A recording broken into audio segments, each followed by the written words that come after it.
Israel wants the United States to lose this war. And so that means a long war that destroys the American political will to fight any more foreign wars. If America loses, Israel becomes a dominant power in the Middle East. So let's look at the four major players in this war.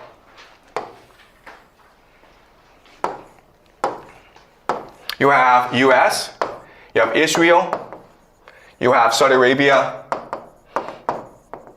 and you have Iran. Okay? All right? So, the United States and Iran, they're pretty easy to understand. What the United States wants to do is destroy Iran.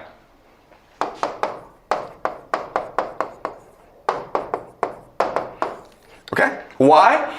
Because if we were to destroy Iran, the United States would have complete control over Middle East oil. And it would control global trade through the Strait of Hormuz. And therefore, the United States can maintain its empire, okay? So a really simple objective. Let's destroy Iran. We don't care how, we don't care why, let's just go do it, okay? Iran has another strategy, which is control Strait of Hormuz and destroy CENTCOM. CENTCOM is basically the American military in the Middle East, called Central Command, okay? So those are two major military objectives of Iran. And we can understand why. Because if CENTCOM is destroyed, Iran has complete control over the Middle East. Now, Dubai, now Oman, Bahrain, Kuwait have to pay taxes to Iran. Now Iran, the new kid, is now the bully of the Middle East, right? Now it's a hegemon. That is the political objective of this war. Okay? Israel is a bit more complicated. All right? For Israel, sorry. One other thing is humble Israel. That's the other thing, because even if you defeat the United States, you still have to deal with Israel, okay? And Israel is the great military power of the Middle East. So you want to humble them. You want to weaken them. You can't destroy Israel because Israel has nuclear weapons, right? You piss off Israel, those nukes start flying. You don't want that, right? So those are the three major political objectives for Iran. Control the Strait of Hormuz, destroy CENTCOM, and humble Israel, okay? If you are Israel, actually for you, the strategy is different. What you want to do is this. You want to destroy CENTCOM and destroy Iran. Okay? Those are your objectives. Why? Because if you destroy both the United States and you destroy Iran, then you are the sole hegemon in the Middle East. Okay? Also destroy the GCC. Destroy Saudi Arabia as well. Why? Because once Saudi Arabia is destroyed, all its resources belong to you, okay? And this creates something called the Greater Israel Project, which is what we will discuss next class. But as you can see, that's really important, is that even though the United States and Israel are allies, their ultimate strategy is different. Their objectives are different. In fact, they're in conflict, okay?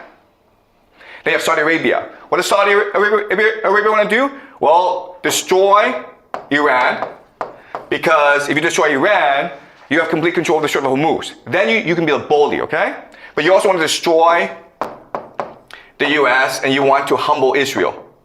All right? Does that make sense? All right? So by understanding how each player perceives the game, we can now understand how they will go about their strategy, right? So the United States just wants to destroy Iran. But as you can see, Israel, Saudi Arabia, and Iran all want to destroy the United States. And how do you do that? You do that by forcing the United States into a long ground war, right? Therefore, if you're Israel, you don't want to use nukes. Why? Because nukes would end the war too quickly. You want to drag this war out as long as possible to force the United States to send in ground troops. And then you're like, well, why doesn't the United States use nuclear weapons? And the answer is already told you, the escalation ladder. It needs to justify itself to the people, okay? When you do anything, all right, when you do anything,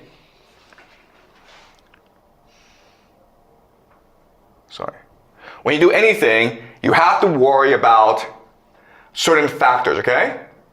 You have to worry about troop morale. Your soldiers have to believe that they are fighting for a good cause, okay? You have to worry about public opinion. You have to make sure that the world is on your side. You have to worry about politics, political will. You have to make sure the people are unified, and you have to worry about enemy morale. You don't want to piss off the person, your enemy, so much that they go into an extreme, they jump the escalation ladder to extreme beyond your control. Okay, does that make sense? Okay, so as you can see, war is extremely complicated. It's not just about weaponry. It's not just about resources. It's ultimately about controlling the narrative, controlling the political landscape. Okay, marshaling the resources in a proper way that is strategically beneficial. All right? Does that make sense to you guys? Okay, so yeah, so we just answered two questions. Will the United States use ground troops? Yes, it will, because Iran, Saudi Arabia, and Israel will work together to force a ground invasion, even though the United States doesn't want to do so. But unfortunately, the United States doesn't have a clear, coherent strategy. It's passive. Therefore, it can be manipulated into sending a ground invasion, okay? And the second question is, will Israel and the United States use nuclear weapons? And the answer is no, because it's not in their best interest to use nuclear weapons. Okay? Israel wants the United States to lose this war. And so that means a long war that destroys the American political will to fight any more foreign wars. If America loses, Israel becomes the dominant power in the Middle East. Okay? And so the last question is the Al-Aqsa Mosque. And we'll answer that next class on Thursday. Any questions?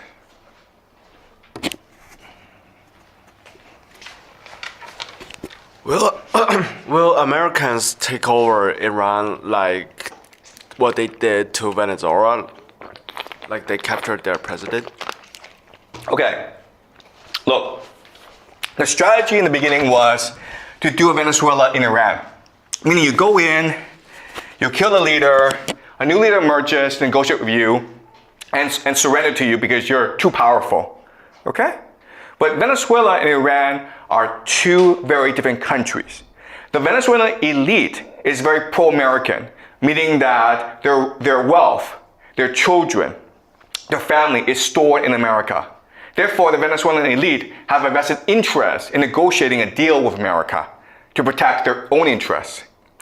But for 40 plus years, America has sanctioned the Iranian elite, and Iran has become poor and angry and disgruntled because of that.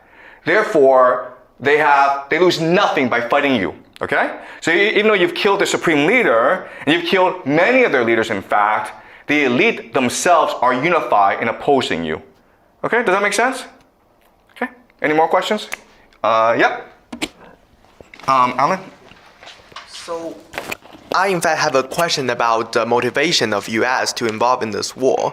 Like as you said, that U.S. want to control all the oil, so like they must destroy Iran. But I think this is like a little bit confusing because I think U.S. know that this war is really highly risk and it can potentially even like destroy the whole systems. So why U.S. risk the risk of like whole system collapsing to like control the oil that Iran had? Okay, all right.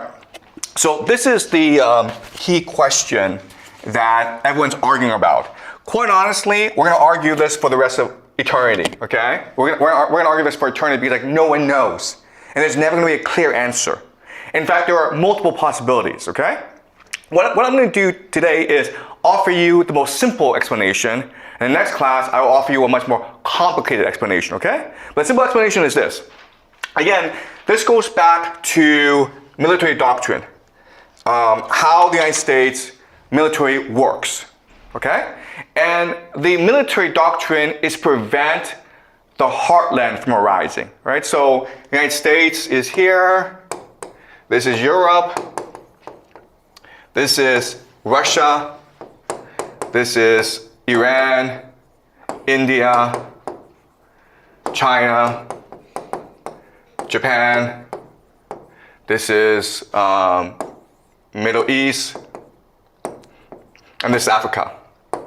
All right, so the American military doctrine is this. The greatest threat to American power is the heartland unifying, okay? Why? Because if the heartland unifies, it can trade by itself through railways.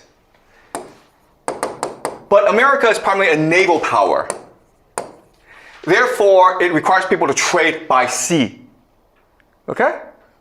And so its strategy is to make sure there's never any cohesion in the heartland. Either by making sure that no great power arises in the heartland, and that's why America went to war in World War I and World War II, because there's a great fear that Germany would conquer the world, or Europe, and Asia, and create the heartland, okay? Therefore, America had to stop Germany from rising. So you either make sure no great power arises, or you create so much conflict that they're always fighting each other. And that used to work before, okay? Now, there's a problem. The problem is the BRICS nations. Russia, Iran, and China are coming together. And if they come together, guys, that's a major piece of the heartland. And everyone else, Europe, Middle East, Africa, India would probably follow, okay? Because it is easier to trade in the heartland than it is trade with America, especially with the US dollar declining, right? So, in other words, the United States has no choice but to fight this war because that's their entire strategy to maintain hegemony in the world, to prevent the heartland from unifying. All right? Does that make sense? Because like once you destroy Iran, the heartland fractures. There's no way that they can now trade together anymore. They're still reliant on American maritime routes, okay? America maintains is still the hegemon because it controls world trade. Whoever controls world trade controls the world. Whoever controls the heartland controls world trade.